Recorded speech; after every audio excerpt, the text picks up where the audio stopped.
कोल्हापूर जिल्ह्यातील जिल्हा परिषदेच्या प्राथमिक शाळा अधिक प्रकाशमय करण्यासाठी शिक्षण विभागानं सर्व शाळांसाठी विनय प्रकाश दीप योजना घोषित केली आहे।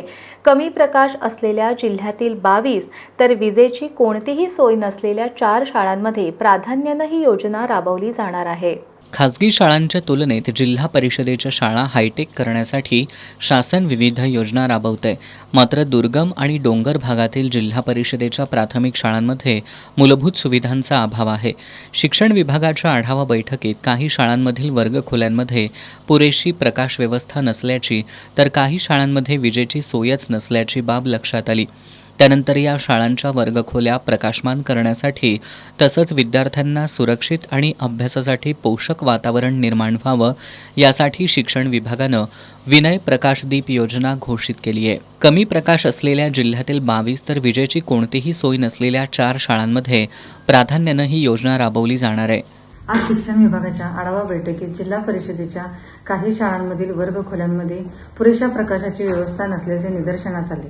विद्यार्थ्यांनी अंधारात किंवा अपुऱ्या प्रकाशात शिक्षण घेणे योग्य नाही। याच पार्श्वभूमीवर माननीय अध्यक्ष, उपाध्यक्ष, सर्व समितीचे सभापती आणि सर्व शिक्षण समितीचे सदस्य यांच्या सहकार्याने विनय प्रकाश दीप योजना राबवण्याचा निर्णय घेण्यात आला आहे।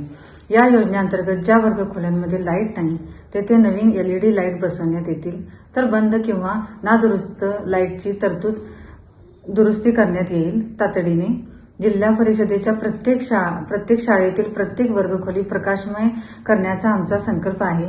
प्रत्येक विद्यार्थ्याला उजेडात सुरक्षित आणि आनंददायी वातावरणात शिक्षण मिळावे यासाठी विनय प्रकाश दीप योजना हे एक महत्त्वाचे पाऊल ठरेल। शिक्षणाच्या वाटेवर कोणताही विद्यार्थी अंधारात राहणार नाही हाच आमचा निर्धार आहे। या योजनेअंतर्गत सर्व वर्गखोल्यांमध्ये पुरेशी प्रकाश व्यवस्था उपलब्ध करून दिली जाणार आहे।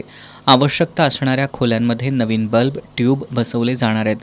तसंच बंद अथवा खराब झालेल्या वीज व्यवस्थेची तातडीनं दुरुस्ती आणि विद्युत सुविधेची नियमित देखभाल केली जाणार आहे।